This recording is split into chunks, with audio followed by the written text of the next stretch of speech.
environmental services, and other significant conditions which contribute to their quality of life as a whole.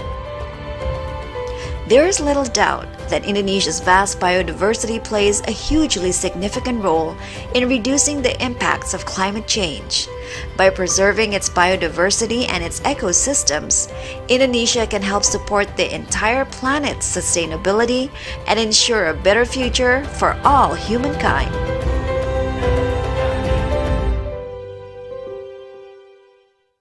Sejarah Fakultas Kehutanan. UGM resmi didirikan pada tanggal 19 Desember 1949 dan merupakan universitas yang bersifat nasional. Selain itu, UGM juga berperan sebagai pengemban Pancasila dan sebagai universitas pembina di Indonesia. Pada saat didirikan, UGM hanya memiliki 6 fakultas dan salah satu di antaranya adalah Fakultas Pertanian. Dalam perkembangan selanjutnya, melalui Surat Keputusan Menteri Perguruan Tinggi dan Ilmu Pengetahuan Nomor 99 Tahun 1963, Fakultas Pertanian dan Kehutanan UGM terpisah menjadi 3 fakultas, yaitu Fakultas Pertanian, Fakultas Teknologi Pertanian, dan Fakultas Kehutanan. Dengan demikian, Fakultas Kehutanan UGM secara resmi dinyatakan berdiri pada tanggal 17 Agustus 1963. Dekan pertama Fakultas Kehutanan UGM adalah Profesor Insinyur Sudarwono Harjosudiro.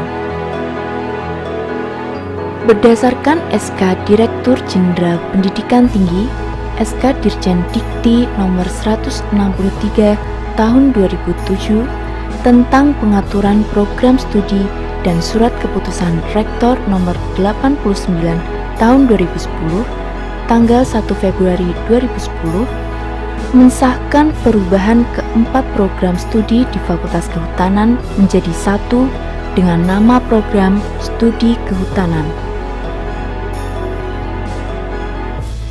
Program Studi Kehutanan terdiri dari 4 bagian, yaitu 1. Departemen Manajemen Hutan, 2. Departemen Silvikultur, 3. Departemen Teknologi Hasil Hutan, dan 4. Departemen Konservasi Sumber Daya Hutan. Di Fakultas Kehutanan terdapat Dewan Perwakilan Mahasiswa atau DPM yang berperan sebagai badan legislatif mahasiswa dan Lembaga Eksekutif Mahasiswa atau LEM. Kemudian terdapat 4 himpunan mahasiswa minat. Di antaranya yaitu Keluarga Mahasiswa Manajemen Hutan atau KMMH, Himpunan Mahasiswa Budidaya atau HIMABA, Family of Forest Product Technology atau Foresttech, dan Family of Forest Conservation atau Forestation. Di samping itu, terdapat Badan Semi Otonom atau BSO yang meliputi organisasi pencinta alam atau Mapala Silvagama, Komunitas Seni Kehutanan atau KSK, Keluarga Mahasiswa Islam Kehutanan atau KMIK, dan Forestry Study Club atau FSC. Sedangkan International Forestry Student Association atau IFSA dan Keluarga Mahasiswa Kristen Kehutanan atau BONITA termasuk ke dalam non-BSO.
first most exciting conservation event. Let your experience be shared, be heard, and be practiced. Thank you. Thank you, Pak Sandi, for your kind remarks. Bapak, Ibu, ladies and gentlemen, first to begin with, I think apologize. Please expect there probably some technical glitch, during the session. So apologize. Even at this time of very modern world, we cannot really depend on the technology. But of course, we do all hope that everything will be. This event will run smoothly, not no serious technical glitch. But again, let's hope for the best. Again, thank you, Pak Sandy, for your remarks. Next, we will be playing the opening remarks from the Deputy Minister of Environment and Forestry of the Republic Indonesia, Dr. Alwe Dohong, who unfortunately cannot be present here with us today as he needs to be in Glasgow with President Jokowi attending COP26. But we are very grateful for his wholehearted for his full support to this event. So, ladies and gentlemen, please welcome Dr. Alwe Dohong.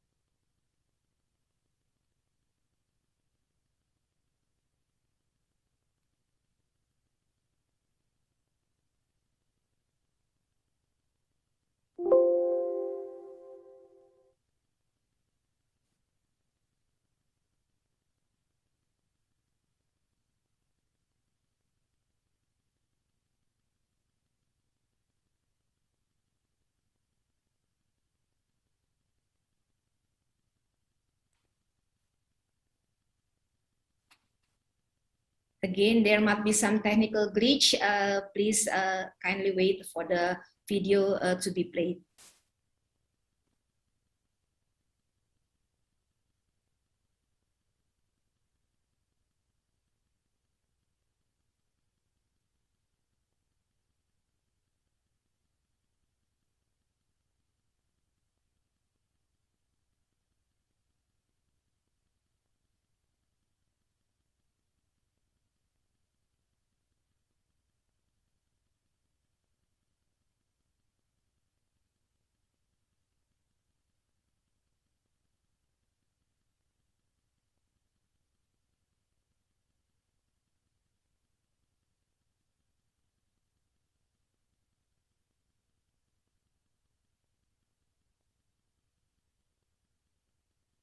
Okay, ladies and gentlemen, I think, for the sake of time, I think while waiting for our technical guide to fix the little glitch we have here, I think it will be best for us to first invite the next presenter is from the Dean of the Faculty of Forestry, Universitas Gadjah Mada. I would like to welcome Pak Sigit to make the opening the speech while waiting for the video of Pak Alwe Dohong. Silakan Pak Sigit. Yes, thank you, Ms. Mary. Assalamualaikum warahmatullahi wabarakatuh. The Honorable Bapak Dr. Alwe Dohong, Wakil Menteri Lingkungan Hidup dan Kehutanan, Bapak Insinyur Wiratno, Bapak Dr. Resio Ridosani, Ibu Dr. Mirza Kusrini, Profesor Satyawan Tiatmoko, Bapak Bagja Hidayat, Prof. Yatna Supriyatna from Institute for Sustainable Earth and Resources, University of Indonesia. Ladies and gentlemen, first of all, I would like to send my appreciation for this important activity, which is hosted by Universitas Gadjah Mada in collaboration with Ministry of Environment and Forestry of Indonesia and partners. Global warming triggers climate change all the world, and now it's already affecting us because of industry, transportation, electricity, agriculture, and fossil fuel utilization. carbon dioxide, methane, nitrogen oxide, etc., which is the air at its highest level after a million of years in stable condition. Climate change is no longer a threat in the future, but now it is before our eyes. Up to the date, millions of people around the world are already suffering from extreme disaster exacerbated by climate change, from drought to storm recently that hit many countries, including Southeast Asia, Caribbean, and Pacific. In 2021, the heat wave hits Canada and Pakistan, and wildfire sparked in Greece and Siberia. In addition, we also hear the occurrence of severe flooding in Germany and China. The situation has pushed millions of people into the world's first climate change starvation state. Ladies and gentlemen, human and wild animals face the same challenges for survival due to climate change. More frequent and intense drought, storm, heat waves, rising sea levels, melting glacier, and warming ocean can directly harm animals, destroy the place they lived, and destroy people's livelihood and communities. The research published in journal Nature Climate Change estimate that 47% of mammals and 23% of birds and on the International Union on Conservation of Nature, IUCN, red list of threatened species have been negatively affected by climate change. Previous assessment said only 7% of mammal and 4% of birds on the red list were impacted. Now, our planet wildlife is in crisis. Numbers have fallen by more than half since 1970, and species are going to extinct at the alarming rate. We need to resolve this loss of nature and create a future where wildlife and people thrive again. Research and action are needed to prevent more species from extinction. Research on the effect of climate change on wildlife in Indonesia, in particular, from now on, must be increased and intensified. This research will help stakeholders make the right decision to save wildlife in Indonesia. Wildlife research in Indonesia must be directed at finding appropriate ways to reduce the adverse impact that will receive by wildlife due to this climate change. Ladies and gentlemen, research on wildlife in Indonesia has many challenges, especially in terms of funding, supporting equipment, and methodologies. Nowadays, research on wildlife in Indonesia, and UGM especially, has entered a new phase. In conducting wild research, we take a variety of approaches. The historical approach from the past become the first approach. Valuable lesson about the extinction of several species, especially in Java and Sumatra, such as Javan tiger, Bali tiger, and Sumatran tiger, were studied carefully to use a baseline. However, the current approach in the form of using digital skill from millennials is also given a place to develop wildlife conservation. The use of the latest tools such as drone, camera trap, DNA tester has also begun to be used massively. Here's our presentation. I will share my presentation.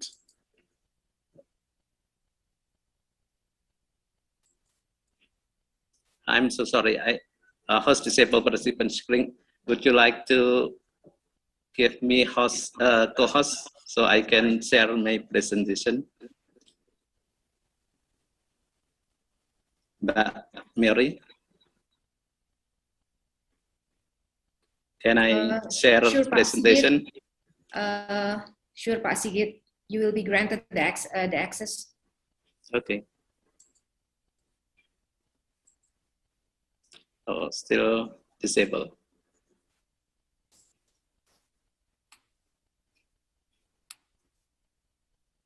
May I?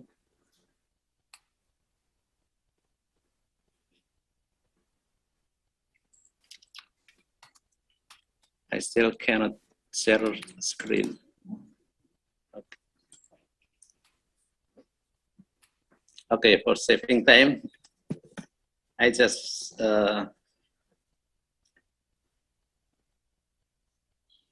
make space. Okay. As you know, that University Gajah Mada, which have founded in 1949, has 18 faculties and 2 schools with a student body approximately 56,000. The Faculty of Forestry is part of Universitas Gajah Mada, has 4 departments, namely KSDH, Konservasi Sumber Daya Hutan, Manajemen Hutan, Teknologi Hasil Hutan, dan Silviculture. The wildlife of the wildlife lab is one of the ones owned by the Forest Research Consortium, which has 5 teaching staff.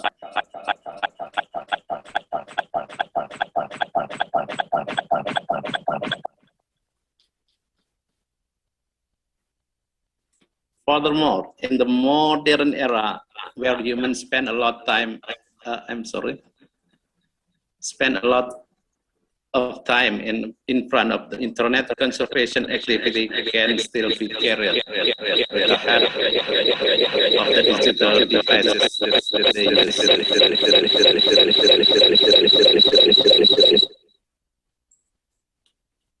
I'm sorry, I was hearing echoing.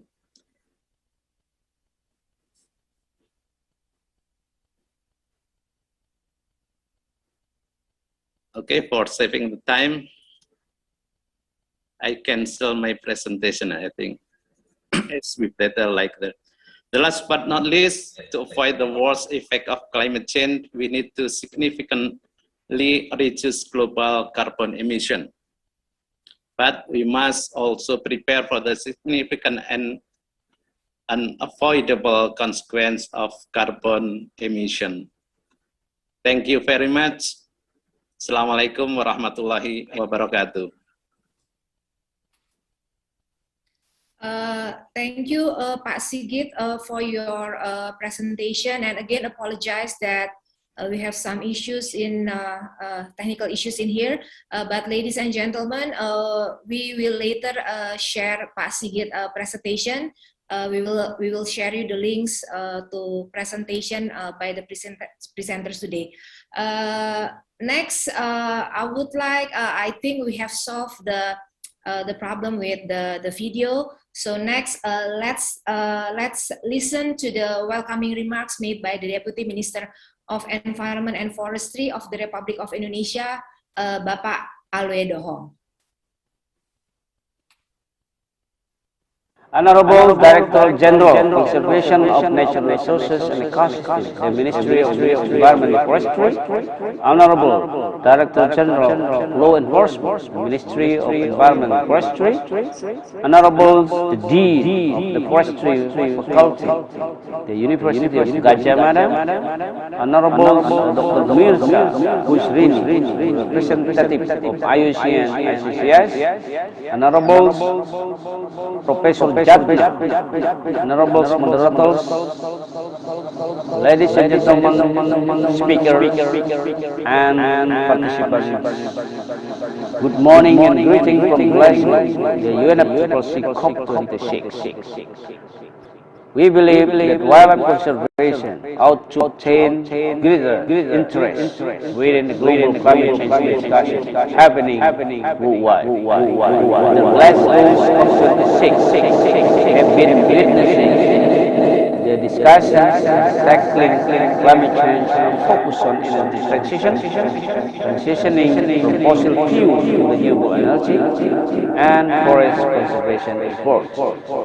Most people gathered in this room at this time, humbly calling themselves wildlife warriors, or at least understand the vital roles played by wildlife in maintaining the sustainability of our planet Earth. Thus, intersectional discussions, researches, and conservation efforts surely deserve our profound attention.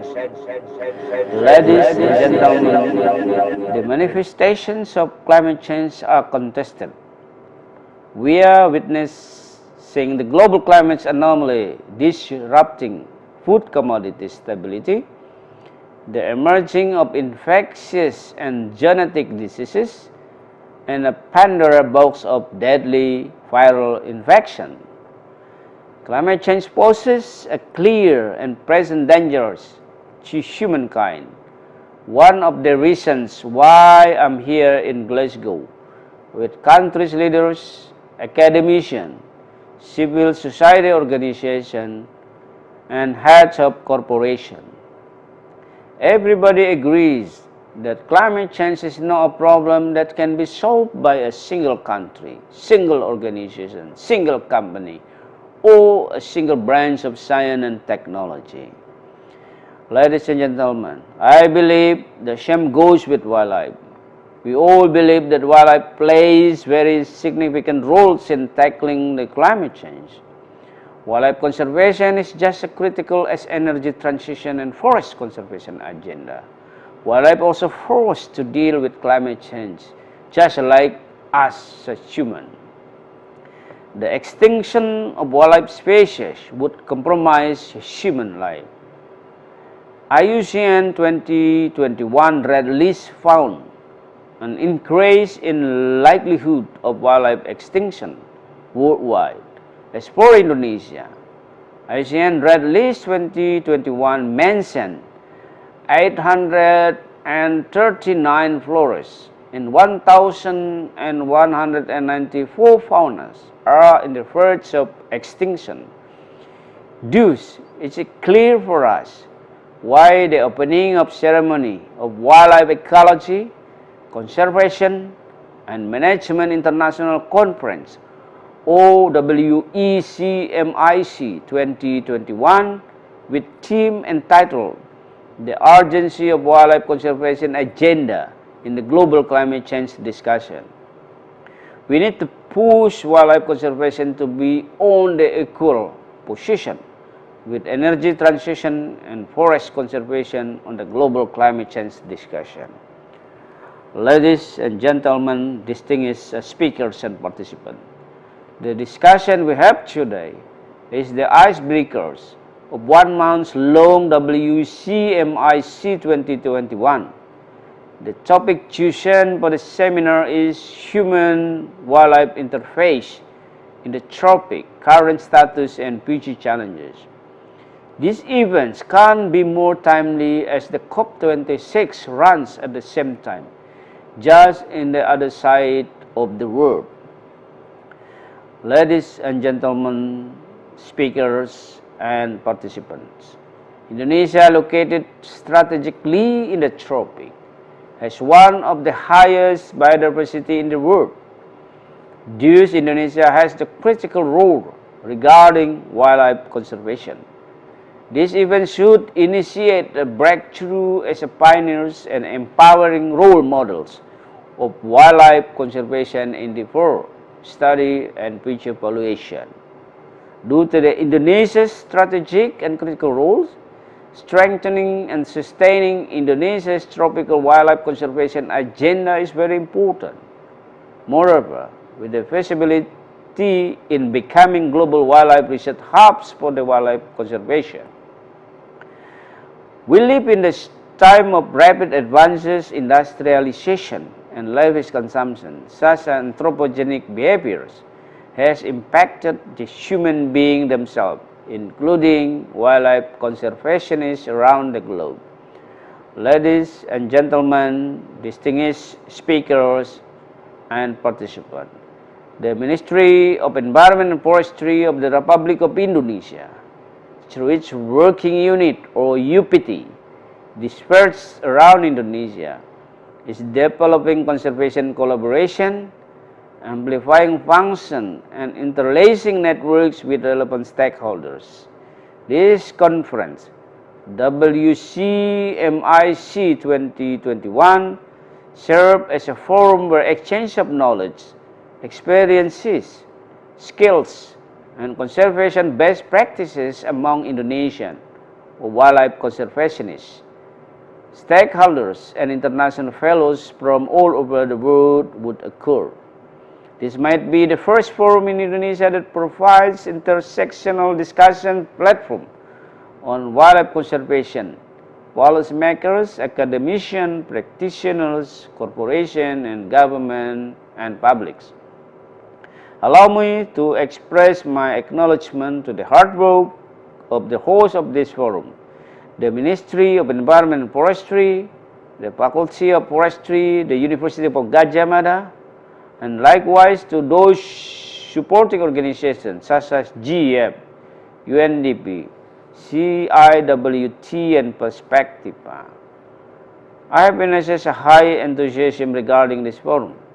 There would be 31 technical abstracts presented in the abstract presentation session to be held in the first half of the day, to be continued with 30 interdisciplinary professionals: biology, forestry, maths, communication, veterinarian, technology, and an indigenous community representative who will be ready to distribute their knowledge and experiences on expert talk session. I also would like to express my appreciation toward UPT representatives who have participated in WCMIC 2021, both for those who participate in the academic presentations and who joins on the expert talk session.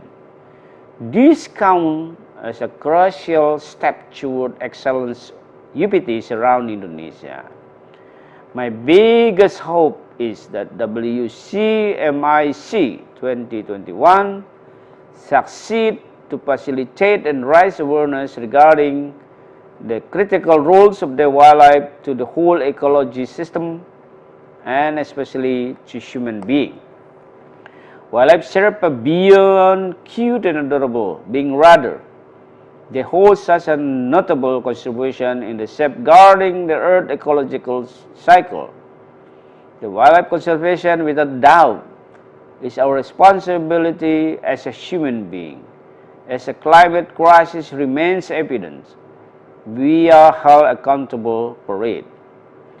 We are entrusted to guard, learn, and synergize with the Earth wisely.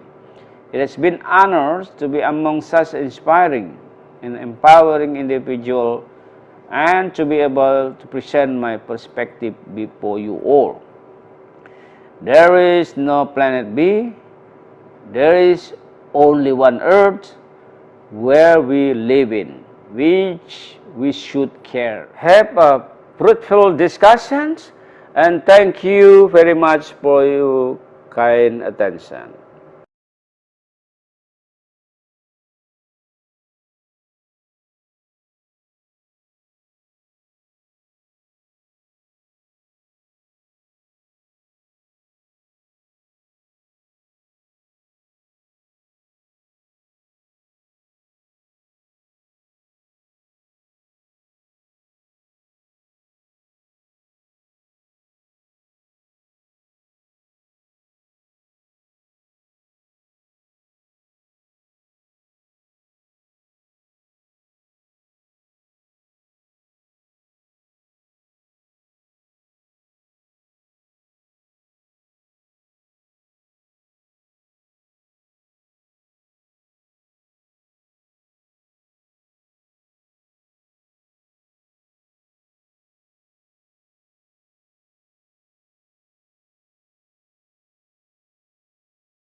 very good health also.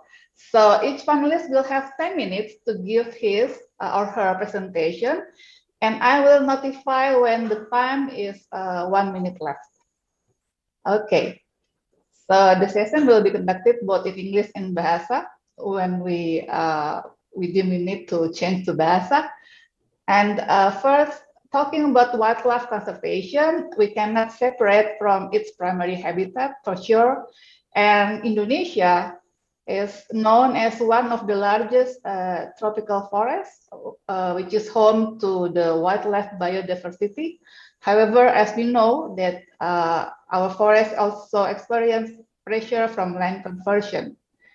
So let's hear from our first speaker, Bapak Wiratno, Director General of Ecosystem and Natural Resources Conservation, regarding the approach in the conservation that have been conducted and mitigation related to climate change. Pak Wiratno, the floor is yours. Thank you, Mbak Doti. I will. Can I share my? I try share my. The presentation will be shared by the committee, Pak. Okay. Yeah. Okay, yeah, it's already on, Pak. I cannot see. I cannot see from my laptop. Okay. Okay, but it's already on. Let's echo again. Let's echo again. Yeah. Now we can hear you, Pak, without echo. Okay. Yeah. But I cannot see my presentation. Oh, okay. But it's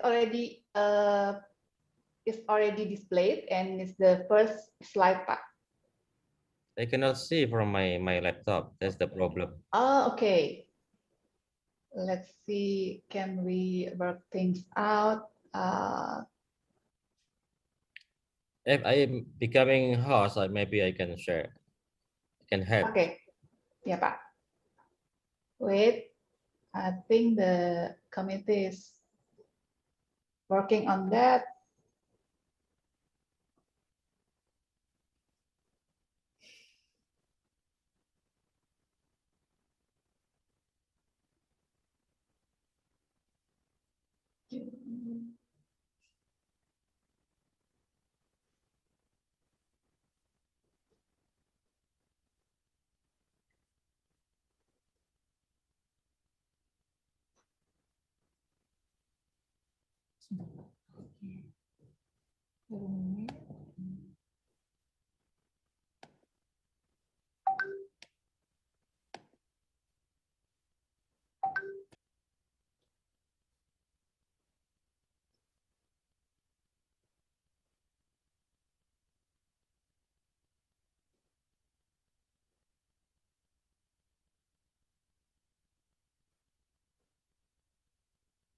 Apology for our viewers from YouTube.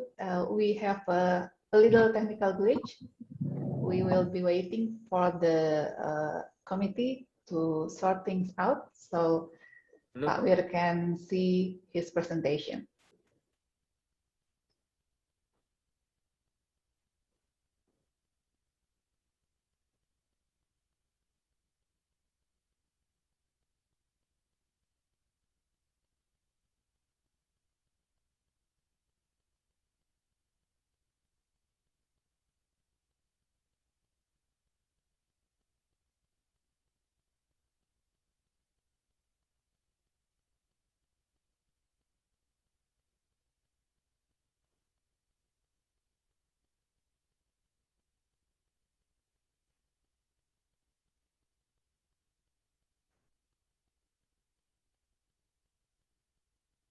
Or Pak Wir, if you don't mind,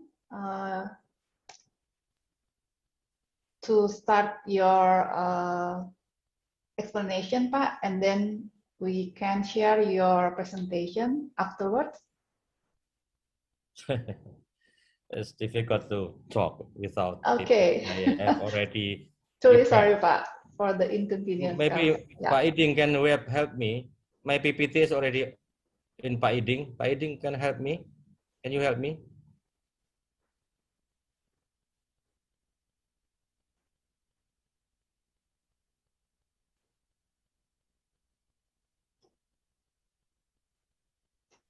Yes, Pak Dirjen, your presentation already shared to the committee.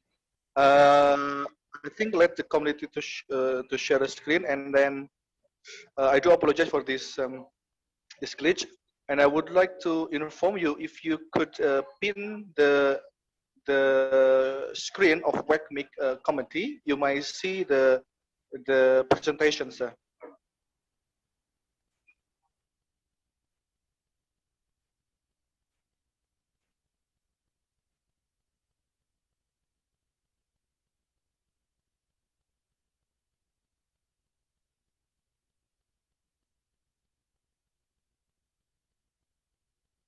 And let's start.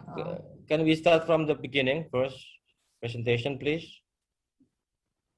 The committee, can you move to the first first slide, please?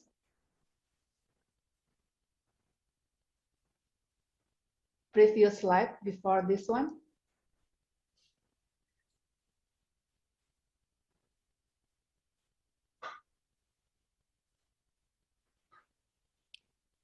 Okay, maybe third slide. Can you move this slide, please? Next slide. Okay, this one ya, Pak. Okay, I start. Okay. I started. Conservation in Indonesia, we cannot separate from social issues, ecological, and I would say local economic. Yeah, it's nonsense to save the wildlife without involving the local community. That's what I believe until now. Next, please. I also believe that in mainstreaming biodiversity, wildlife conservation, we have 4 approaches. Yeah, first is structural approaches is very important because my comment from Jakarta, yeah, have to be followed by all my staff.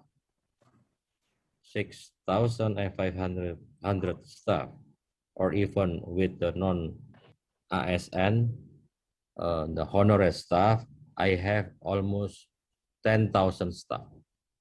So structural comment is very important, but it is not enough. We need a cultural approach.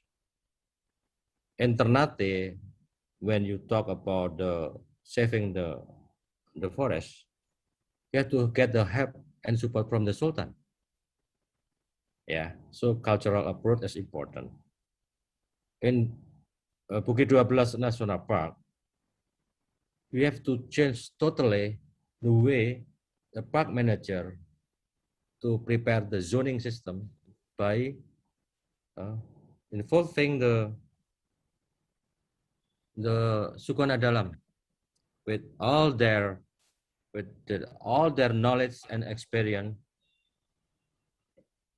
yeah, in managing and in zoning their park.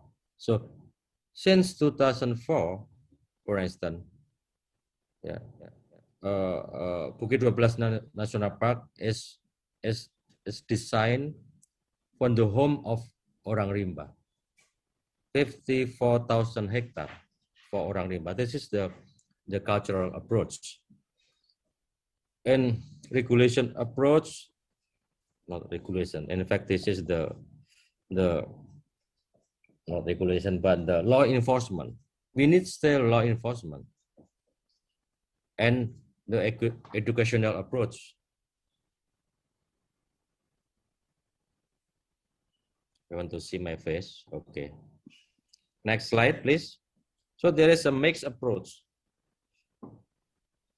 And we know that the problem in wildlife conservation is also because the impact of land use change, like in Sumatra, Kalimantan, and that is why I always say that the conservation lintas batas, because protected area system is not enough to protect the wildlife because they also spread all over the many land use in tropical lowland forest. That is its situation. Next, please. Next slide. We prove that in situ and ex situ strategy is very important. Jalak Bali, for instance, we even in 1997 only 9 individuals left in Bali Barat National Park. With the help of ex situ, meaning that the breeding of Jalak Bali, we can restocking the Jalak Bali right now. They almost more than 300 individuals of Jalak Bali in the park, and we bring back to their own habitat. That is the power of ex situ conservation. Of course, we have a very critical problem of Sumatran rhinos, and there is all the issue of helping how to protect the full protection of the habitat of rhino in West Lauser and the East Lauser, for instance. Also, we have a sanctuary rhino with the Yapi, help of Yapi, and the Wecmic National Park, with totally protected with the electric fencing. That is the example of how important we work hard with the partners to save the Sumatra rhino. Next.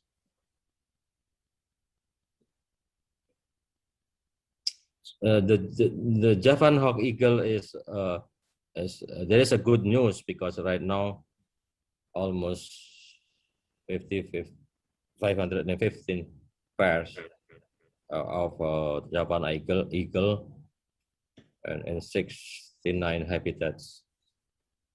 And, but this is because of the support of many, especially in the raptor groups, that helping us to protect the Javan eagle from poaching and make sure that their habitat is secure and so on and so forth.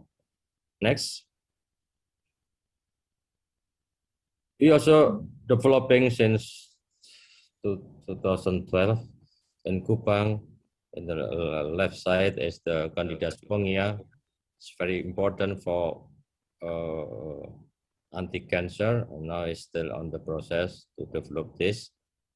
And the right one is the microbe from Ciremai National Park for the plant growth, anti-pest and anti-frost. This is from Dr. Suryo Wiono from Laboratorium Proteksi Tanaman from IPP. So the issue is not only wildlife, but also how important the natural capital for future medicinal purposes. Next.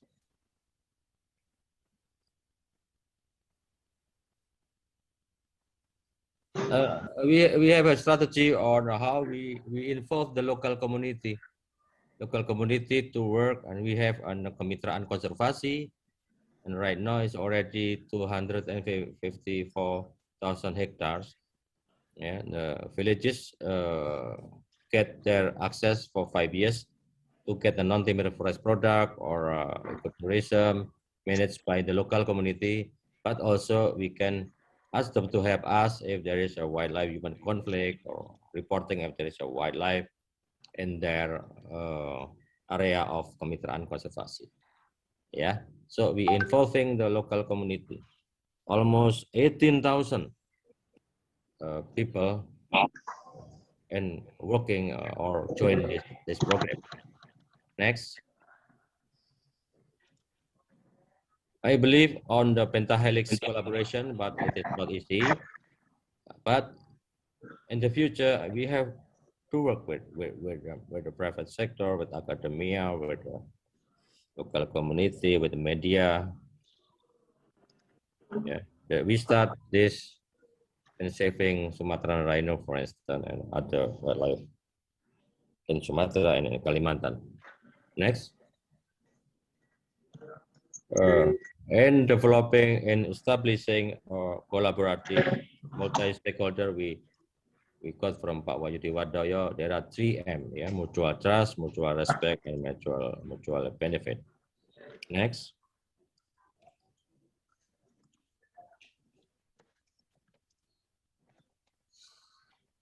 Next. This is the last slide. Thank you. This is only hints that based on our experience in protected area system. Thank you. Wassalamualaikum warahmatullahi wabarakatuh. Waalaikumsalam warahmatullahi wabarakatuh. Terima kasih banyak. Thank you Pak Uir for your insights and comprehensive presentation. If I can highlight some points from Pak Wiratno presentation, that we heard the need of harmony and balance between social, economic, and ecology in the conservation effort.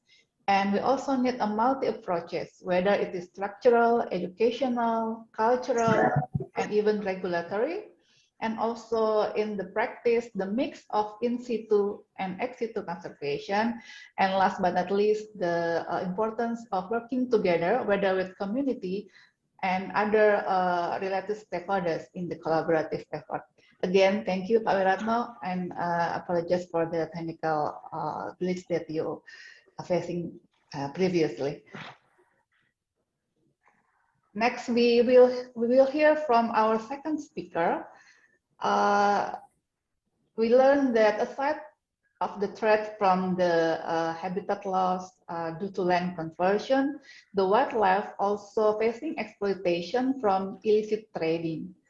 So in that sense, we also want to know why is it difficult to combat such practice.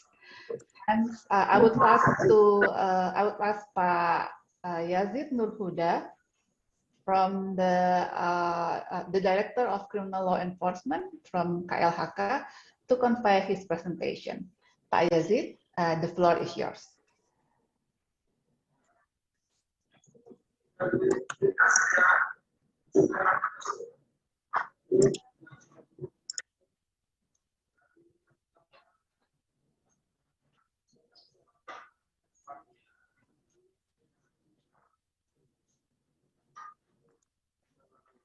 Okay. Thank you very much.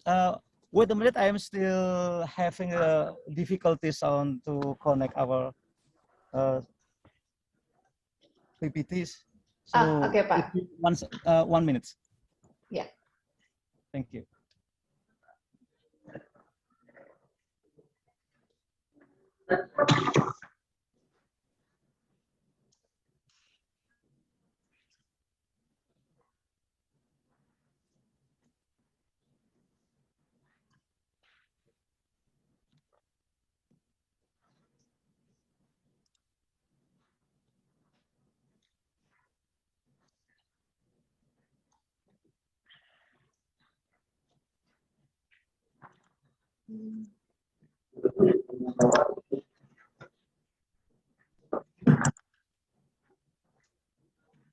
So, Pak Yazid,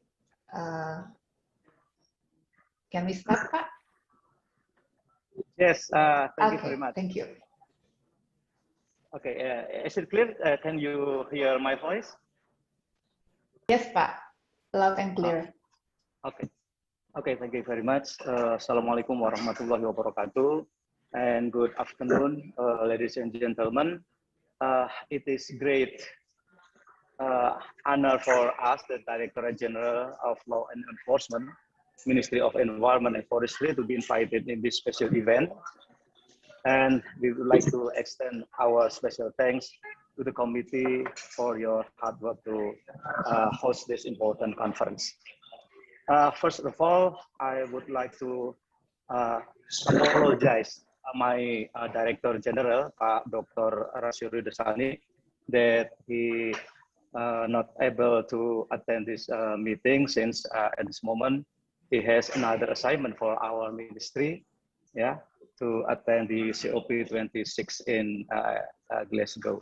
Because of that, I, Yazid Nurhuda, the Director for Criminal will be deliver his speech on his behalf. Can I share screen to this meeting? Yes, please, Pak. I suppose now you can share your screen directly. Okay.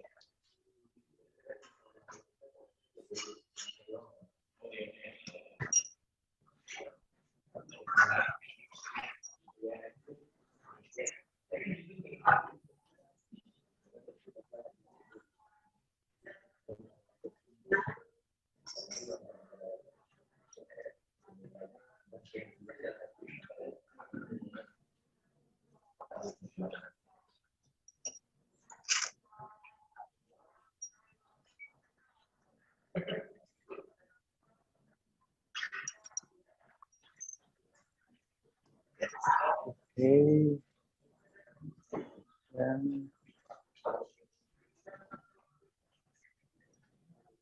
Yeah, hopefully Yeah, you it can. already appears, Pak. Yeah, okay. Okay, thank you very much. Yeah, as Pak Wiratno, our Director General has stated before, that Indonesia is blessed with the huge natural resources. So some of because of that, the Indonesia, what should I say, known as Amigo biodiversity countries. We have a lot of forest estate.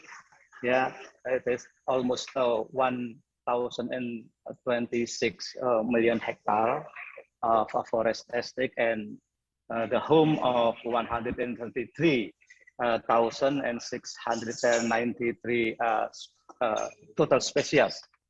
We have the very unique species in Indonesia. These natural resources is a part of our comparative advantage, yeah, to in the competitive to increase our competitiveness, and also to increase our community welfare. Our natural resources, there are a lot. We have tropical forest, mangrove, biodiversity, water, mineral, oil and gas.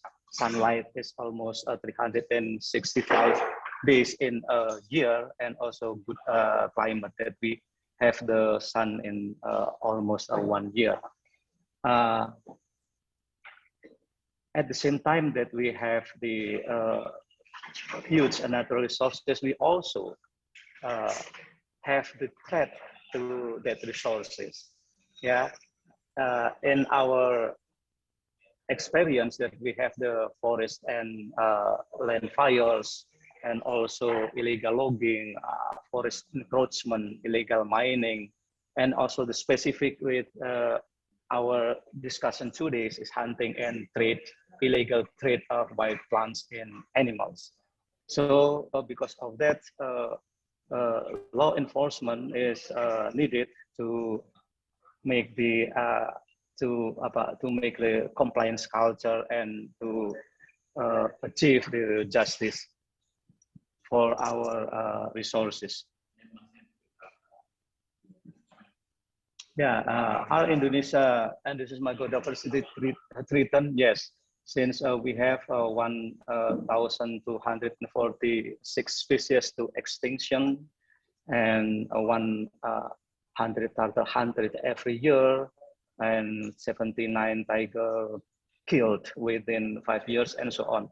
This data, and so to us that our biodiversity is on a threatened.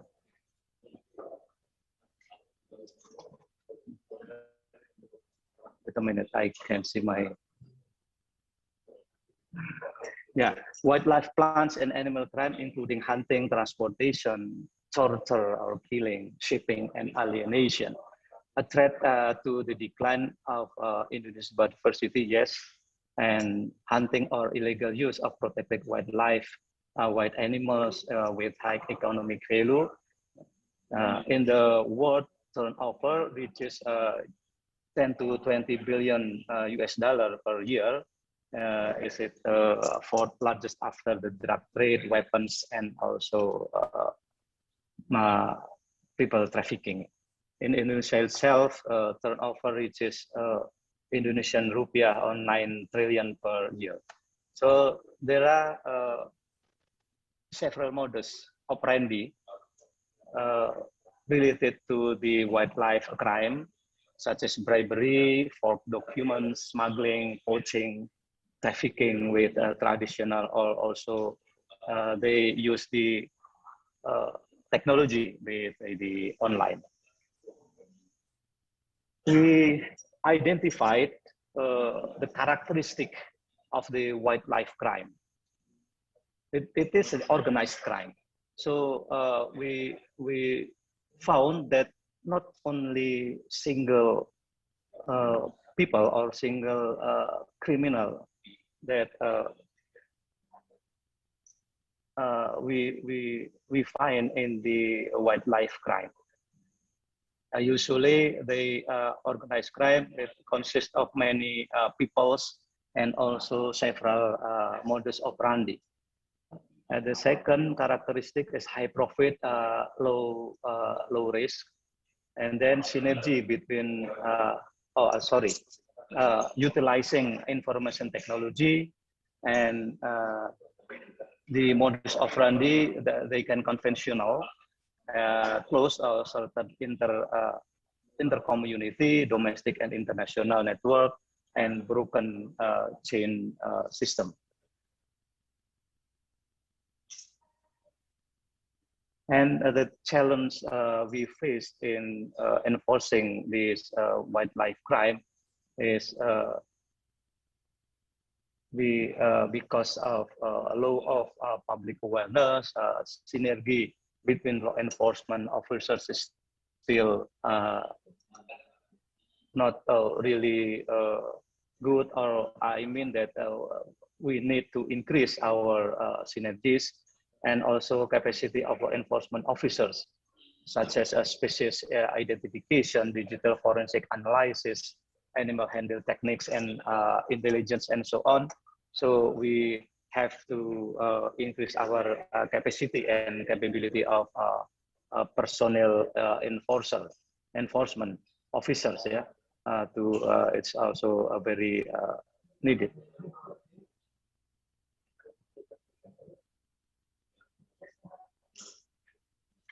Wait a minute, I cannot see.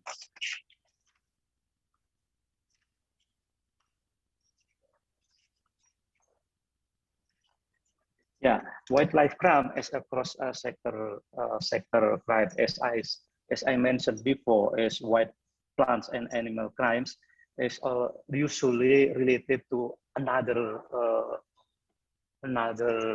forest crime, such as illegal logging, and also forest encroachment, forest and land fires.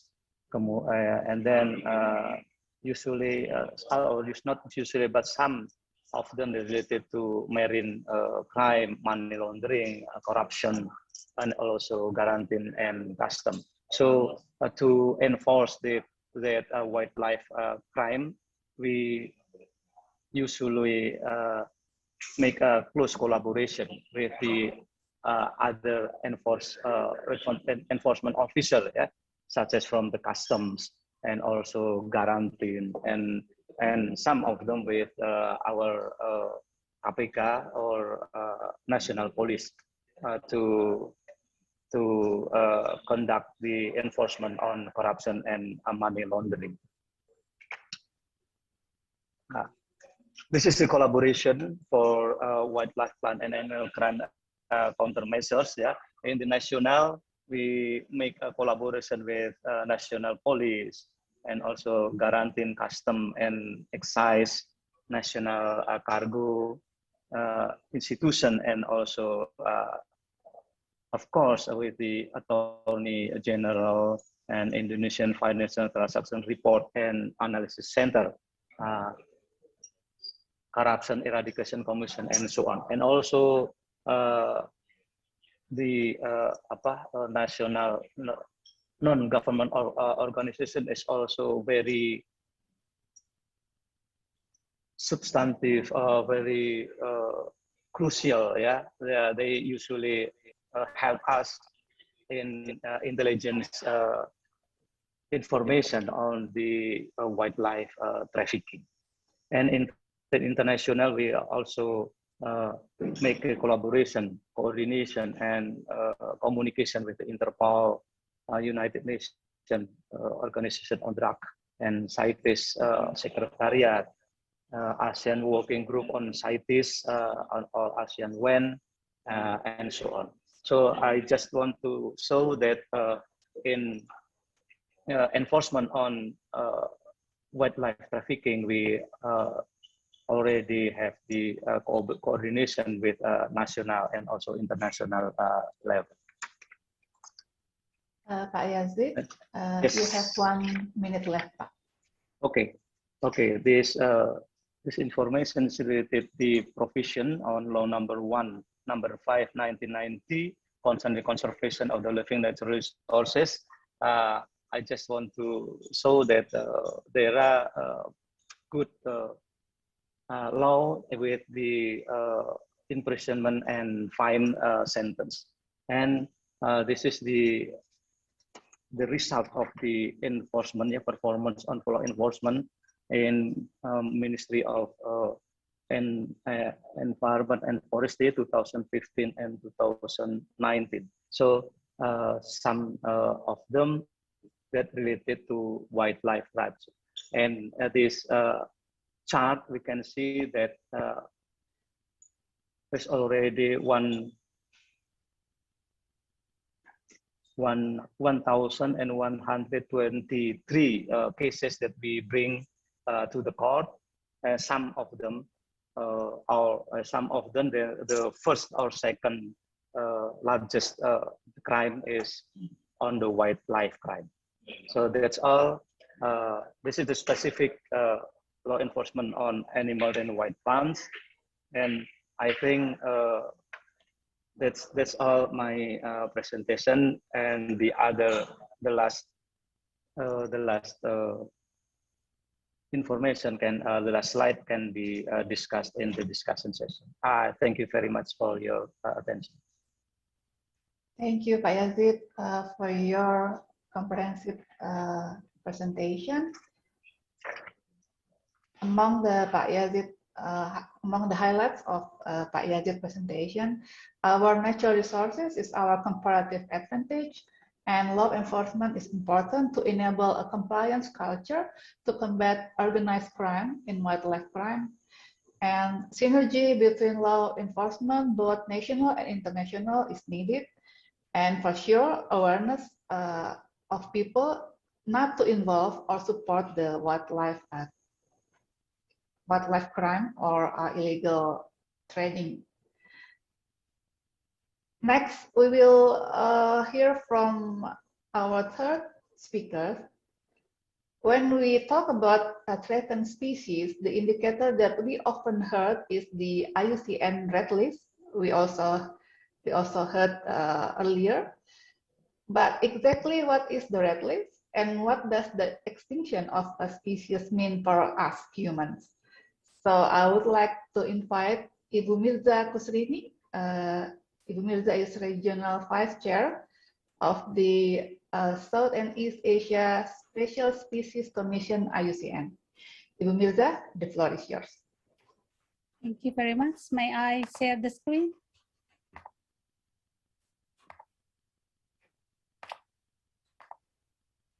Yes, so selamat siang and good afternoon. Thank you very much for inviting me to be as one of the speakers in this important event. And good afternoon to all the honorable speakers and also participants. So, ladies and gentlemen, when we talk about climate change and wildlife, most people probably have seen these two pictures. One is a thin polar bear on a thin ice, showing the impact of melted ice due to climate change, and a sad koala walking in a burning forest in Australia. Yet climate change has not only impacted these two charismatic species, but also other wildlife as well. So first, I would like to introduce myself. As Ibu Doti already mentioned, my name is Mirza Kusrini, but I work at Bogor IPB as a lecturer, but I'm also active at the Species Survival Commission, IUCN, and they put a very fancy title for me as a regional vice chair for South and East Asia. And I would like also to give a brief introduction a little bit about IUCN. Most of you probably have heard about IUCN, but maybe not really aware that as an organization, IUCN has three components. The first one of course, is the members. It's an organization, and they have a president, councillor, and a voting system. And I think Indonesia, the Ministry of Forestry is one of the members. And also one of the components is the secretariat, the one who is working to ensure that all the vision and mission of IUCN will be put together. And lastly, the third component is the commission. This is where I active at. So the commission include the voluntary experts. So I am a volunteer that work at the commission, and there is 6 commission, and one of the biggest commission is Species Survival Commission. Most of the voluntary experts, this is mostly invited members. They're mostly working on taxon, and all the 3 components work together with what we call the one approach, program approach. So the commission of IUCN consists of several specialist group, mostly on taxon, but we also have a cross-cutting issue like the climate change specialist group, which is really relevant when we talk about today. And again, for the members of SSG, this is the highest. We have about 9,000 now, within 163 specialists and about 170 countries. And what we do as a commission member is actually we develop and we also test all the program, like the red list of ecosystem, the red list of threatened species, the KBA, and also the new one is the green list of species. Now, let's talk about wildlife and climate change. Most people already know that the impact of climate change to wildlife is not really good. And most people talk in the context of wildlife abroad, like the koala or the polar bear. But what about Indonesia? So I give you 3 examples on the context of Indonesia. One is the Komodo dragon. I think most of you has known about it. And the Komodo dragon is just been uplisted in the red list of threatened species categories from vulnerable to endangered. And you think it's why? One of the reasons is because research has shown that with the possibility of climate change, there's a study in 2020 that showed with the modeling that in 2050, there's a possibility that the population will decline. But there's one interesting thing, that the work is actually identified that population within the national park is okay. So we are actually very lucky because we have Komodo National Park. But what people doesn't really sometimes forget, the Komodo is also distributed in the mainland of Flores.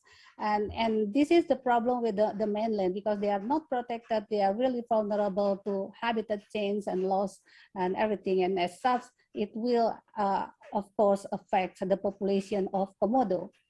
The second research is done by our researchers at IPB on the distribution of primate species in Indonesia. I think we have about 50 species of something.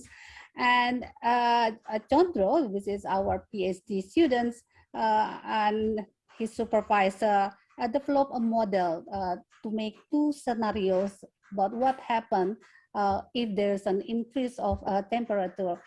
So in the map, the A is actually if everything is still okay like today, but the B and C is actually shows the model if an increase of several degrees of temperature.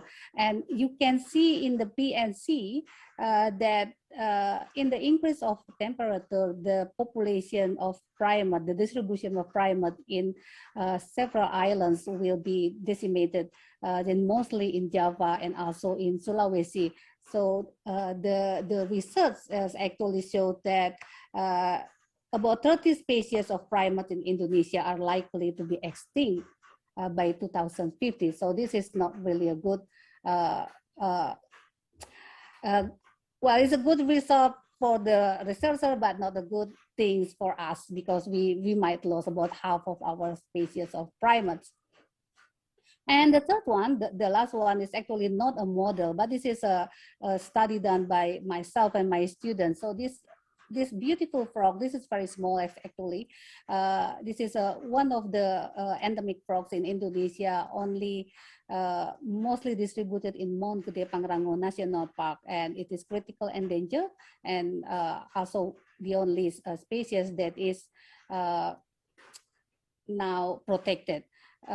The problem is that when I do the research and I do a comparison with 40 years ago, we have seen that the population has declined and the distribution in the higher elevation has gone. So, and we have now that we have chytridiomycosis. This is a fungal disease that has caused the global amphibian declines elsewhere, and we have it in Indonesia. And this frog is one of the frogs that is also impacted, and there is research that has shown that climate change is one of the driver of the increase of the chytridiomycosis.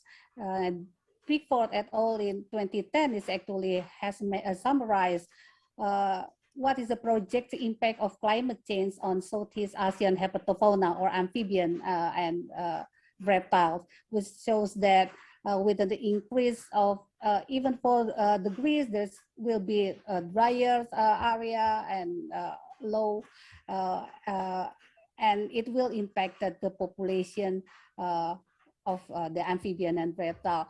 So I think to summarize, based on the 3 examples, I think that we have to be worried about what will happen to our wildlife in the case of wildlife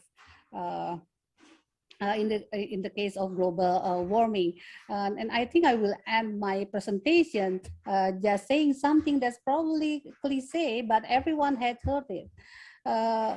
There is no planet B. We already talked it in the first. So to conserve species, we have to make sure to mitigate the impact of climate change and to stop the global warming. Otherwise, we will not only lose you know, our livelihood, but also our species. So thank you very much. Terima kasih. Thank you, Bu Mirza, for your presentation and your strong closing slide.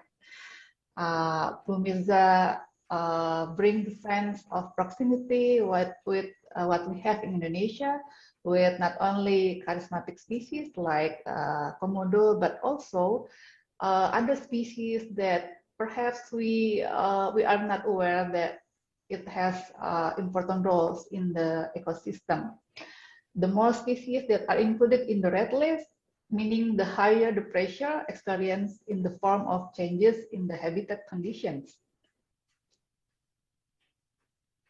Now that we know that the extinction of one species could disrupt the entire chain of the ecosystem, I would like to invite Professor Satyawan from the Forestry Faculty of Gajah Mada University to explain how wildlife can be an early marker of climate change. Professor Satyawan, the floor is yours. Okay, thank you, Ibu Doti. Honorable speaker, distinguished guests, ladies and gentlemen, very good afternoon. May you share my presentation or not, Ibu? Because I give to the organizer. Somebody from the committee, can you please share Professor Satyawan presentation? Okay, we can start with my presentation maybe while waiting also for the slide.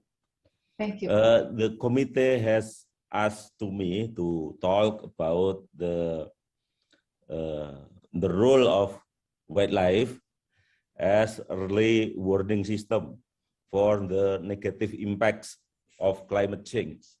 And also the organizer has written in their or in the term of reference and state that wildlife has been a less prominent topics comparing with, for example, energy transition and forest conservation. I think wildlife conservationists worry now why there is so small attraction of wildlife conservation. Why only a few people are interested in wildlife conservation, on population decline, on the always increasing number of the list of threatened species, and so on and so on. But if we look back to the beginning of the environmental movement, global environmental movement, and the important milestone, I think, is the publication of Rachel Carson's Silent Spring. Actually, this book is a very, very powerful book until now, and use a wildlife issue as the background. And then the government, the USA government, changed the direction of environmental protection to a more sustainable way. So I think if we want to include wildlife issue into more integrative concern, we talk not only about wildlife decline, but also, for example, in Rachel Carson publication, in Silent Spring book, she described how silent is the spring season at this time, because there was no bird singing, or very few birds who welcome the warm spring. There was no happy bird. Yeah. Bird was disappeared. And the problem, Rachel Carson told us, it is not only the problem of population decline, but there was much a bigger problem behind that. It is not only the extinction of wildlife, especially bird, but it is also the problem of humankind. Why? Because the disappearance of bird only a sign of the much bigger problem, including human health, for example. Why bird disappear? Because the application of DDT at this time, yeah, for eradication of pests like insect and so on. But the power of human to control other organisms like insect has far-reaching consequences, not only to the target species, in this case insect, but also to human health. Because of bioaccumulation, the toxic, not only in insect, but also in bird, and at the top will be also accumulated at the human bodies. That makes some disease, not disease, but some health problem like cancer and so on. And now we facing also the same problem with wildlife trade and wildlife consumption that spread new infectious disease. So I think what we need now as a wildlife specialist, we have to write a very powerful book and integrate a wildlife conservation. It's not only for the sake of wildlife, but if we care for wildlife, we care also for humankind and for our future. Thank you very much. Thank you, Ibu Doti. Thank you, Prof. Satyawan.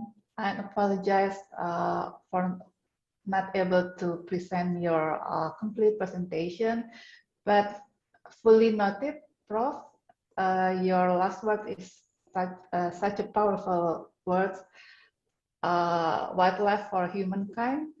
And in that sense, I think the next speaker will deliver something that also important on how we can encourage the mainstreaming of wildlife protection narrative as significant as other issues in the context of climate change.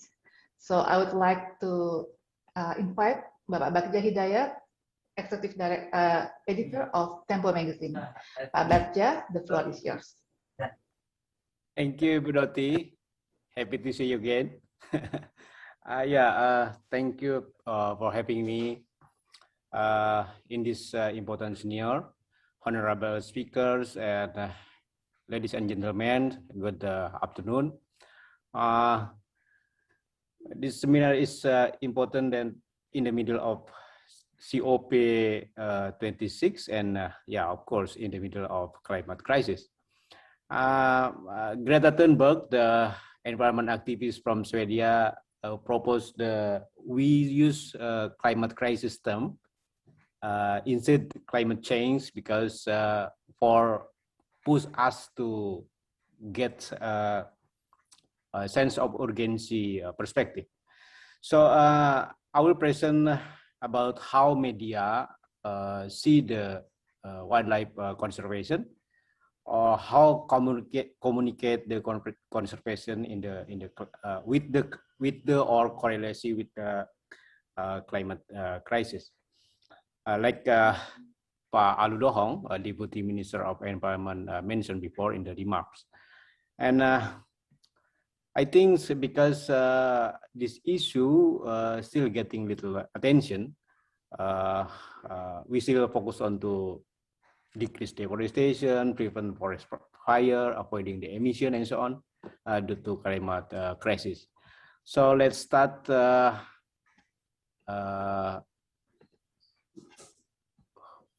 Can you see the presentation? Okay. That's oh, sorry. Yeah, that is my name, Bagja Hidayat, Executive Editor from Tempo Magazine. And let's start the talk about biodiversity and climate crisis from the survey last week delivered by and provided by Indicator Politik Indonesia.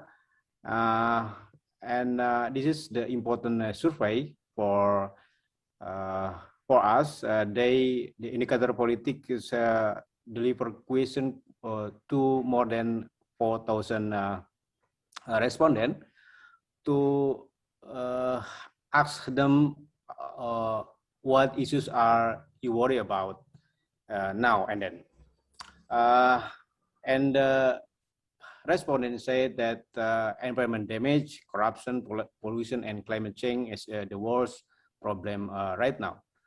And in the important environment issue, they say that the waste and air pollution is the important issues in the environment, and only 19% say that the loss of biodiversity as important issues, and climate change also.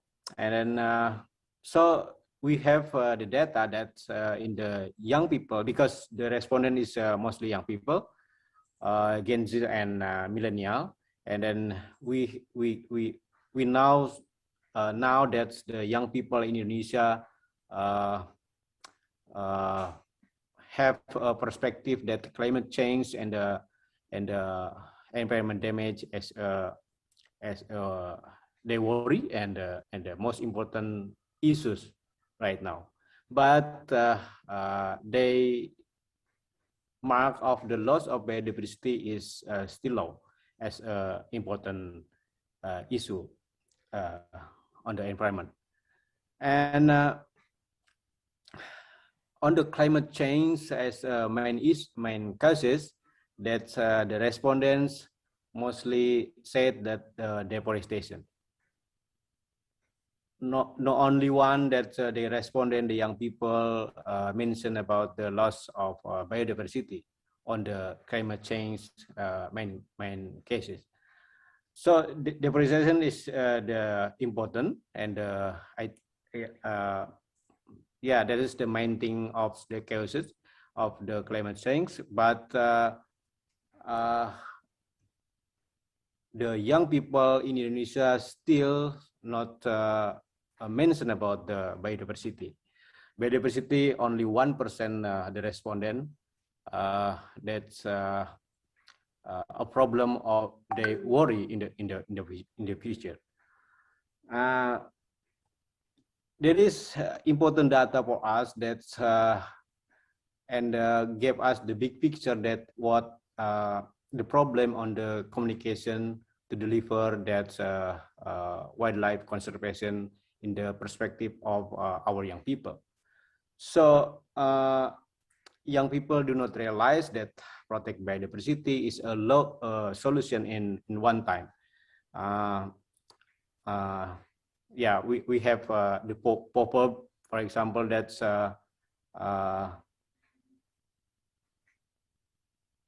berenang sekali merengkuh dayung 2 pulau terlampaui, on sail to island exceeded, yeah, in the pop-up in we know. So in my view, that's protecting the biodiversity is including the decrease of deforestation. So that is important thing. That's how we communicate the wildlife conservation on the climate crisis era. I think that's I mean, I would propose we should change the statement for avoiding the deforestation will protect wildlife to protect biodiversity will prevent the deforestation. I think this is makes sense because if we protect the wildlife, so we will decrease the deforestation and we will protect the forest, because the forest is the habitat of the wildlife. In last decade, Indonesian struggling to decrease the deforestation. That and with deforestation, we get the number of the lowest deforestation in the 20 years to 100,000 hectares from almost 1 million hectares in last two decades. Yeah. So, but the how big the budget of the decrease the deforestation.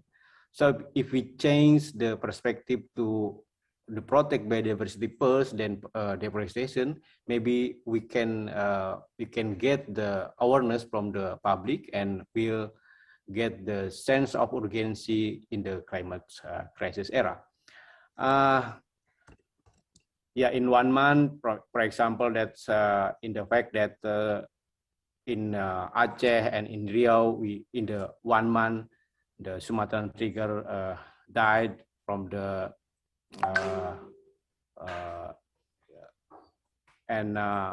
yeah, this is the treatment of our wildlife in Indonesia. Like mentioned Bu Mirza before, that the IUCN that's released how the climate change treat to our wildlife. Pak Setiawan mentioned about the Rahel Carson books, Silent Spring. So if the biodiversity decrease, I mean, if we can decrease deforestation and we have the good forest, but the biodiversity decline, the forest will be too quiet, like Silent Springs. Yeah, of course, this is like the like egg and chicken, right? But we should determine that which age and the chicken. And in my view, the wildlife conservation is the chicken and protect forest in the age. So we should keep alive and protect chicken to get age. So we protect the biodiversity to get and to decrease the deforestation, and we have to get the good forest. And second, Pak Bagja, waktunya 1 menit lagi. Okay, thank you. Is this the communication? Like Pak Inung Wiratno said before, that if we engage the public, this will be effective on the protect biodiversity. Like in Tangkahan, like in Garut and so on, and like the Ternate. In Tangkahan, the people do to ecotourism to protect their forest in Tangkahan. And in my experience, I visit many times to Garut. That's they practicing coffee, and in Puncak is practicing coffee. And with the coffee practice that develop the forest, and the biodiversity is back like Lang Jawa in Puncak. Yeah. So in the crisis era, we should, on the communication strategy, we should determine the feline for the public awareness. The feline is the climate crisis, and the protect wildlife is protagonist. Like if we learn how Steve Jobs brought back the Apple from the lost company to the giant company right now, that's they storytelling communication on the marketing. And in the storytelling, we have the antagonist and protagonist. So that's this is the strategy to get awareness of the people in Indonesia, and so the young people get if we survey again of the treatment of the climate crisis, they would say that the lost biodiversity is the more and the highest important and the most important issue in the climate change and environment. So the protect biodiversity is the protagonist, and the feline is climate crisis. That's all. Thank you, Doti. Thank you, Pak Bagja, for your interesting insights and your highlight about the importance of communication. You mentioned about how we can tweak the narrative from protecting forest first, but by tweaking to protect biodiversity, and then we can protect forest. Then we can change mindset of public to be more aware of such issues. Thank you. Yeah. Okay, so we have listened to our panelists and about the relationship between wildlife and human life and the threat faced by due to climate change. So we human as a species that feels most harmed by the climate change, what should be the lesson learned for us? So I would like to invite Prof. Yatna Supriyatna from the Institute for Sustainable Earth and Resources from University of Indonesia to share his view. Prof. Yatna, the floor is yours. Thank you, moderators, honorable speaker. Thank you very much for sharing.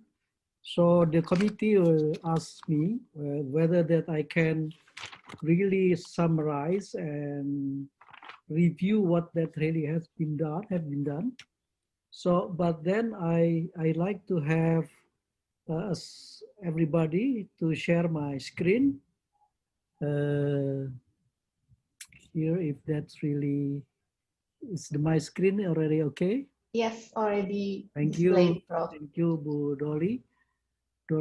And here is, I tried to understand the 5 speakers, and I think everybody was really looking for the link. how that link between the UN CBD, basically biodiversity, and UN FCCC, which is climate change. So let me have this with the second. Here is the link, what I'm thinking about. You see that this within 5 years, in 2015 to 2020, there are many, not only on CBD that has been since the 1992 UNFCCC, but also the SDGs, no? And then there is IUCN, as mentioned by Ibu Mirza, but also the Society of Conservation Biology. So that we always forgot that. So if you see that, how that link between the CBD is a focal point in KLHK, UNFCCC is in KLHK, then SDGs is in Bappenas. And how that links? This is very important. I think if you look at that one by one, what they really want, I think it's really important to know that how do we work with this, all the global initiative into the local, right?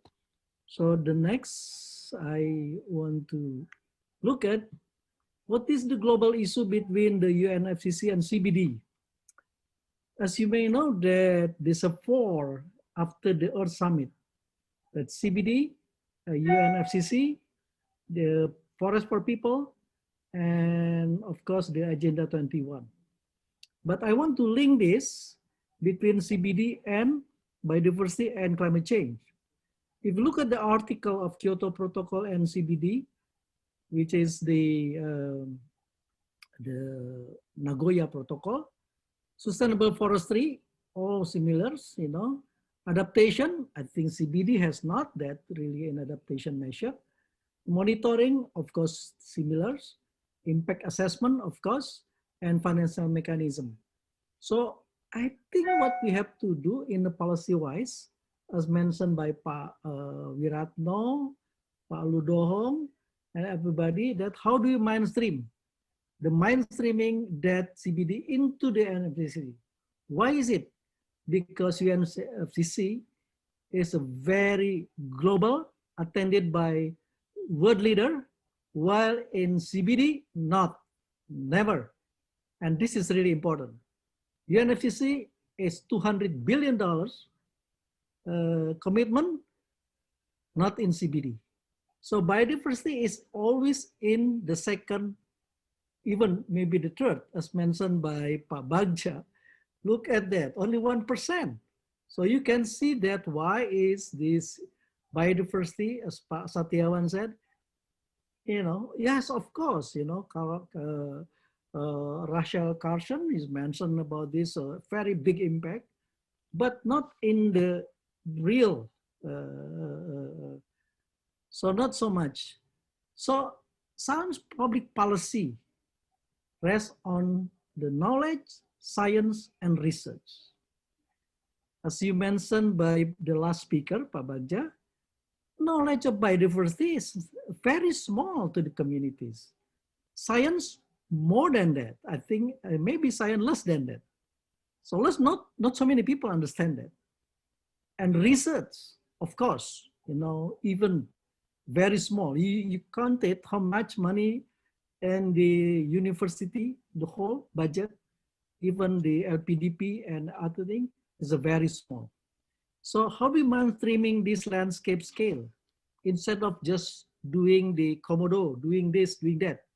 Look at the landscape scale so that because of Wiratno, Director General, said, we have to do community, human development, which is, I mentioned the first one, is that SDGs, because we have SDG 15, which is life on Earth.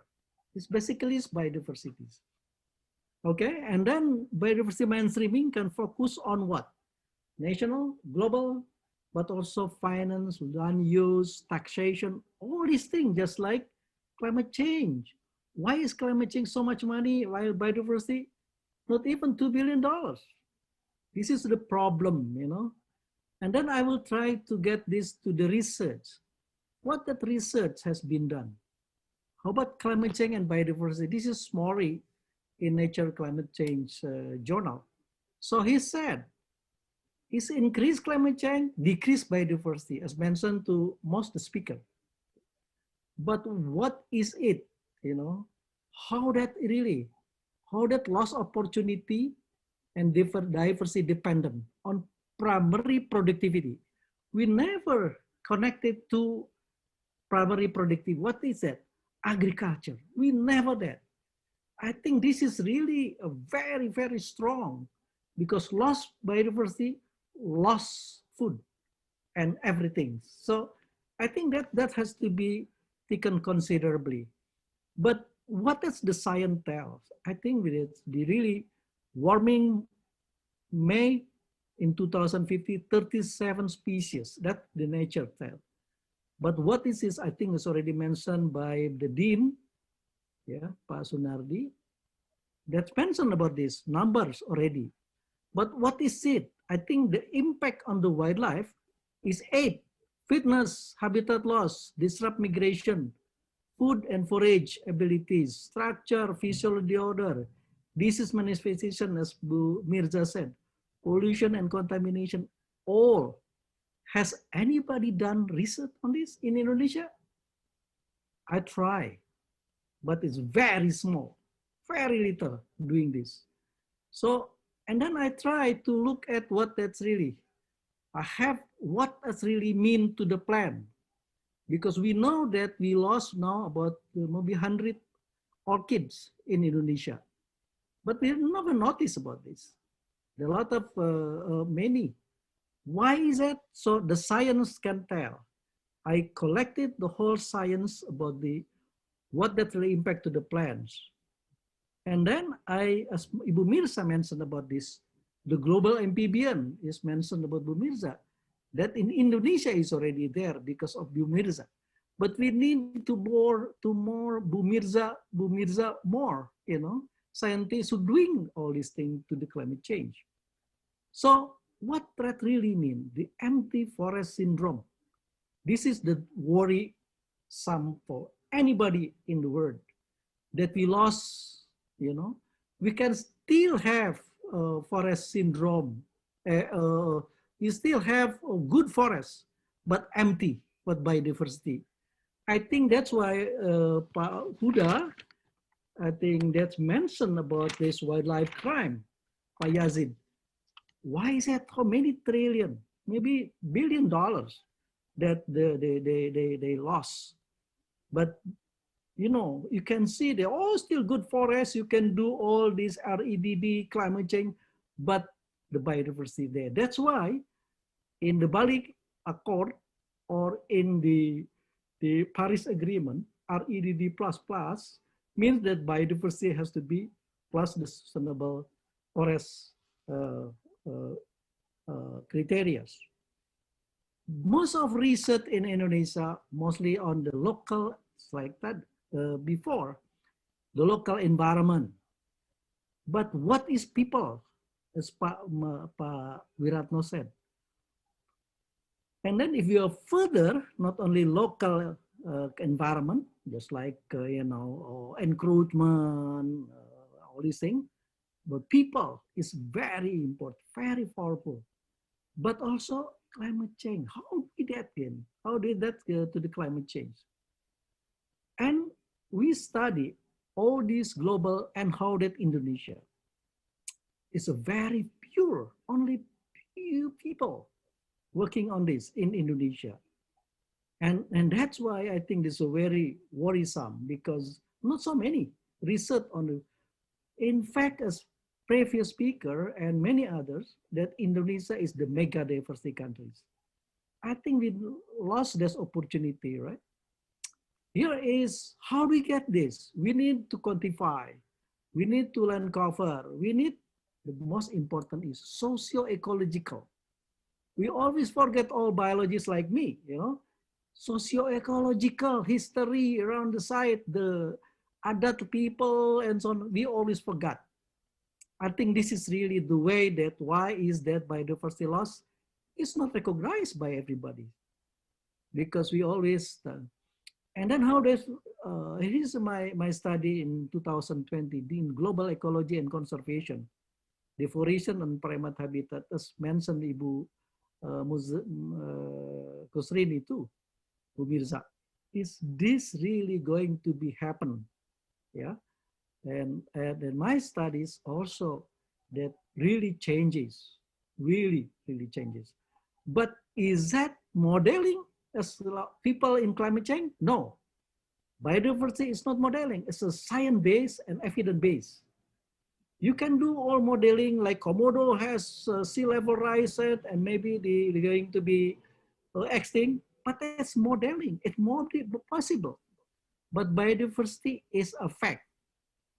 And that's why we really need to do this. We need to do understanding the model of the drivers, predict future biodiversity trend, how that you use this.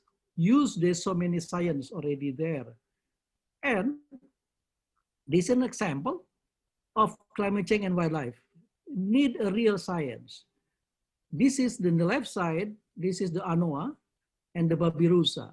And they're using mitochondrial DNA, so we will understand how between the genetic, the biodiversity, physiology, and so on, plus climate change, how they change. So then we understand from the genetic, from biomoleculars.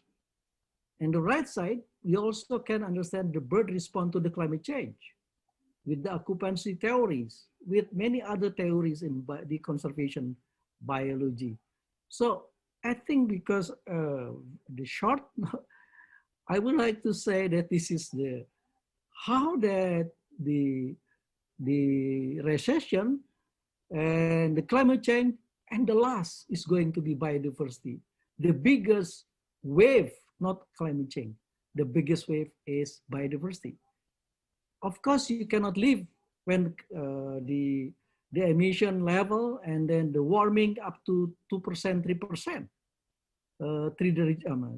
3 degrees. But when you don't have food, then the biodiversity is collapsed. Also, you're going to extinct, just like when the biodiversity is right now. So my last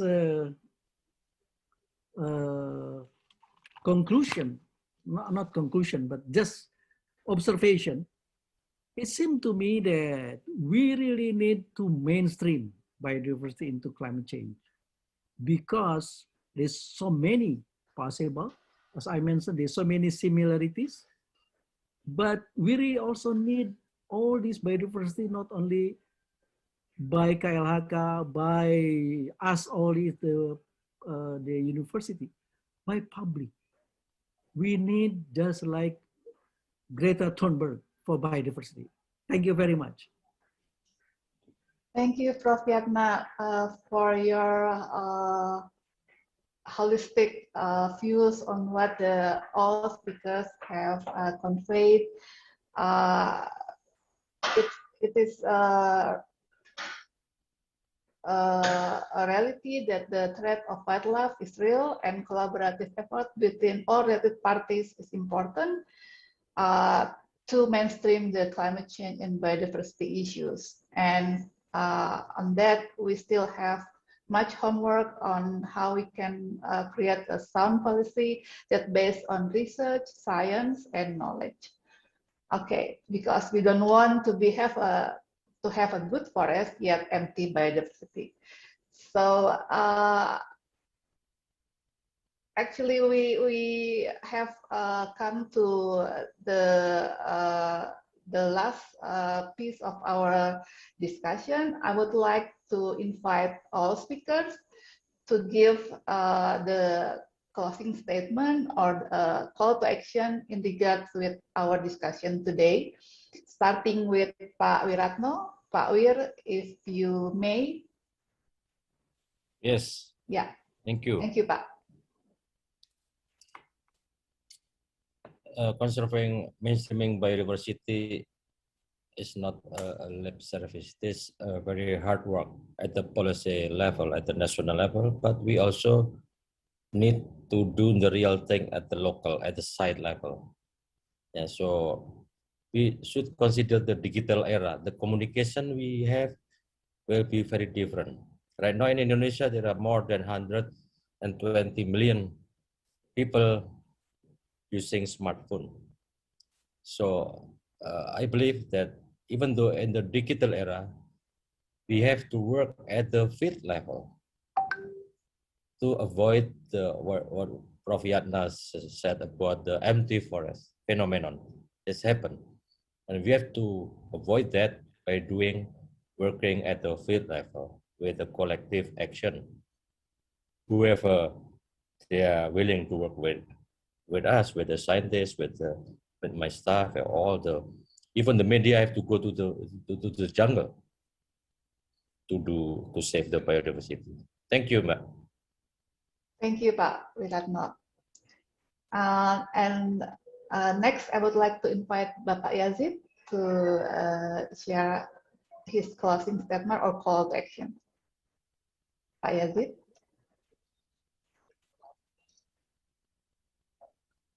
Yeah, thank you very much.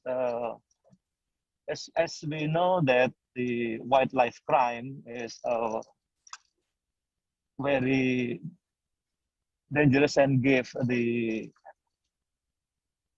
impact to our ecosystem. And there are several modus operandi and also famous of interconnected crimes. So I think wildlife trafficking, illegal wildlife trafficking is one of the most criminal that we have to combat together among enforcement officers and also other institutions. And I think it's very important since we have to maintain our ecosystem, our wildlife, not only for our generation, but also for our future generation. Thank you, Mbak. Thank you, Pak Yazid, for your closing statement. Ibu Mirza. Thank you, Ibu Dauti. I think we believe that for every policy, we have to have a scientific basis to everything. But again, I agree very much that we have to make sure that the biodiversity conservation becoming mainstreaming for people, especially young people. And we need to encourage young people to understand that biodiversity is not only in the forest or in the very remote areas. Biodiversity is even in your backyard. Make them understand and in awe of what we have in our neighborhood, like what kind of, what species of frogs or reptile you have around your house, or the birds or the butterflies. Make them curious and maybe make them learn and maybe be a citizen science and then grow into that later, because when they can appreciate the biodiversity in their own backyard, then they will understand that biodiversity is everywhere, it's not only in the forest. I think that's my closing statement. Thank you. Thank you, Bu Mirza. Interesting. Prof. Satyawan, if you may share your call to action, perhaps.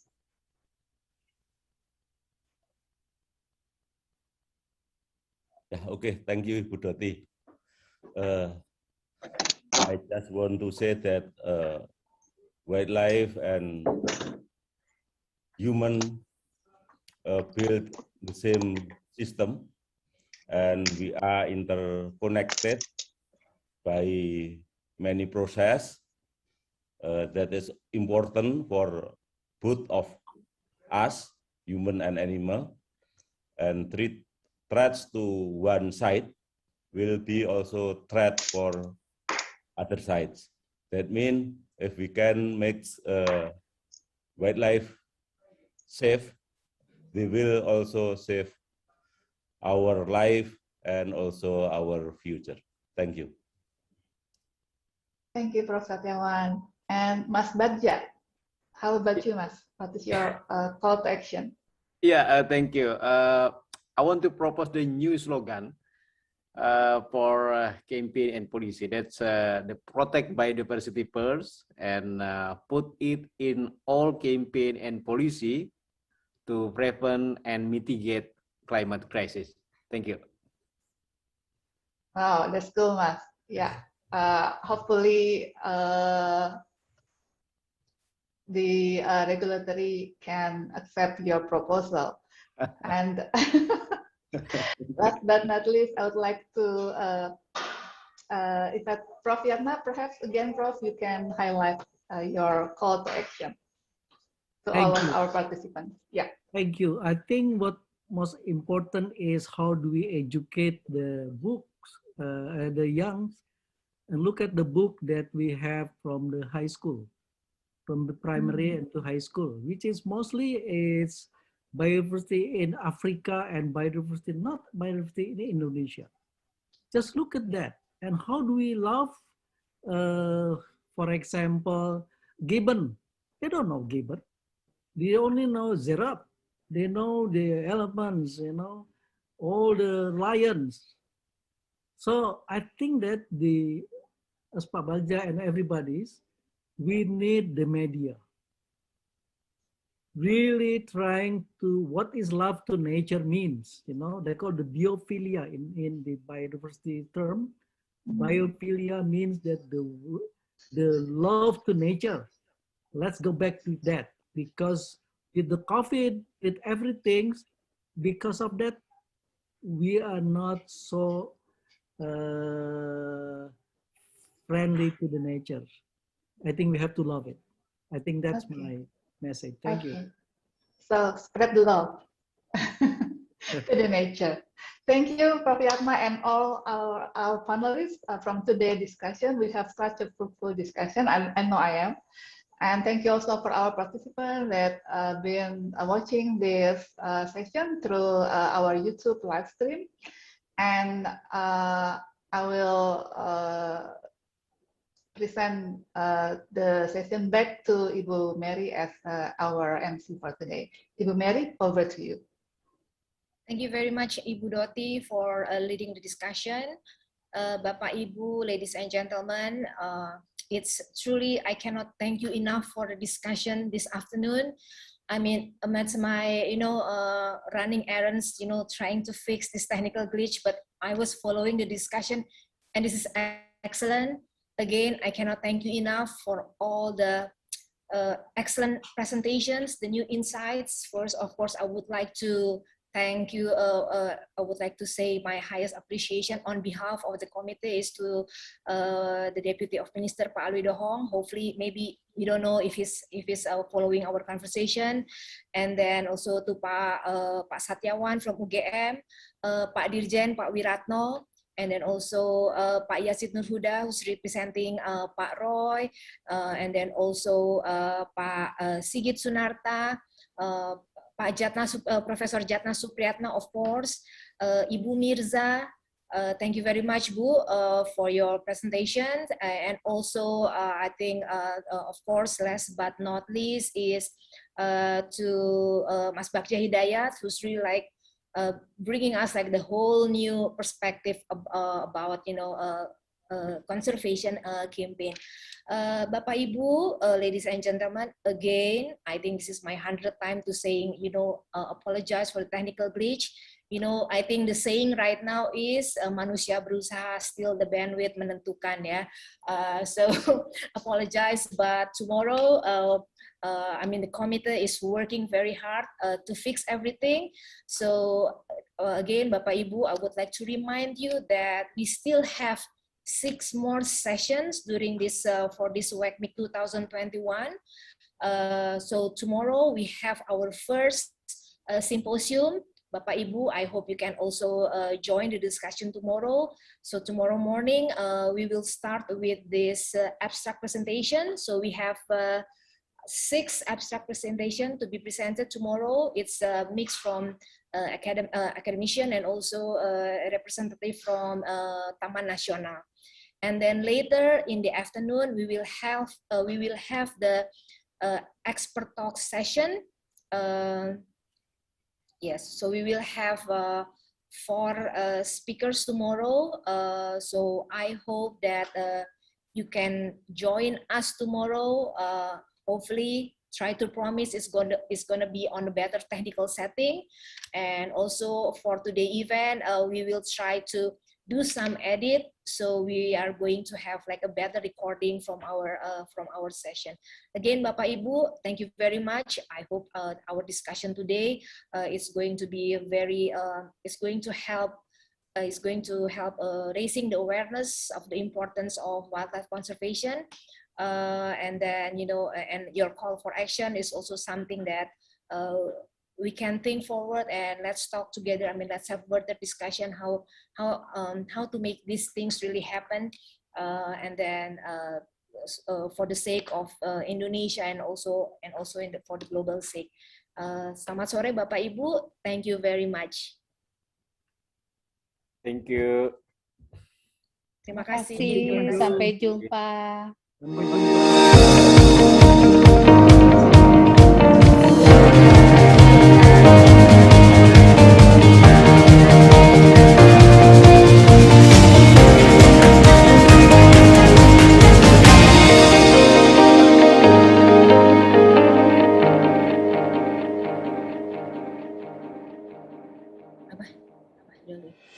Indonesia is one of the largest archipelagic countries in the world, with more than 17,000 islands that spread over an area of more than 2 million kilometers square. Indonesia is host to several unique ecosystems containing a large number of diverse species. At least 10% of the world's flowering species, which counts to over 25,000 species, flourish in Indonesia.